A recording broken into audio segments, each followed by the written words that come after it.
when it's okay to fire a client. You know, there are times when it's actually advisable to fire a client, not just okay. When you bring a client into your business, you're inviting them in to play by your rules.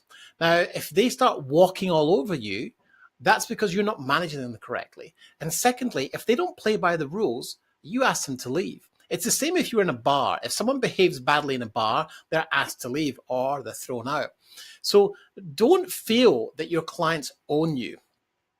If you create a great service and deliver that to clients and you have repeat business and you know that your service is good, when someone comes into that environment, doesn't respect you, doesn't play by the rules, then you should fire them. It's very, very important to set your stall out and be very clear that you're here to work professionally and not be pushed around. So don't be afraid to fire a client who's misbehaving.